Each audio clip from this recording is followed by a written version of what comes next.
Yorùbá nílé lóko lẹ́yìn òde ojú tẹ fi ń wòwò ní fọ́ etí tẹ fi máa ń gbọ́ culture by Adé Ànádé ní gbogbo ìgbà kò ní di lágbára Elédùwà.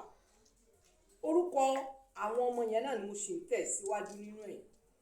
Ẹ mọ̀ pé mo ti bẹ̀rẹ̀ àṣà ìsọmọlórúkọ fún wa níjẹ̀lò.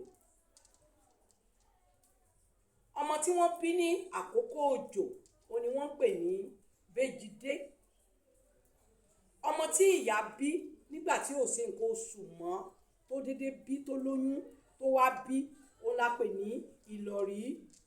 Ọmọ tó pẹ́ nínú ìyá rẹ̀ kan tó bí ó la pè ní Ọmọpẹ́.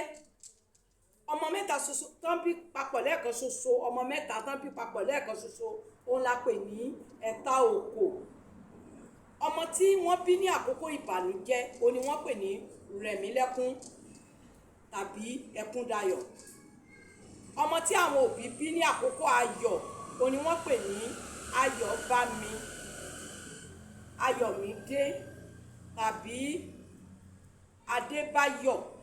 Ẹ jẹ́ fẹ́ni dúró náà nítorí ìdí èyí gbogbo bí tẹ́ bá ti rí fídíò culture by Adé Ànádé ẹ like, ẹ comment, ẹ follow, paríparí ẹ ṣí àṣẹ mi kó gòkè. Bí iṣẹ́ tèmi bá ṣe ń lọ sókè iṣẹ́ tiyín náà lọ sókè ní agbára Elédùwà. Ó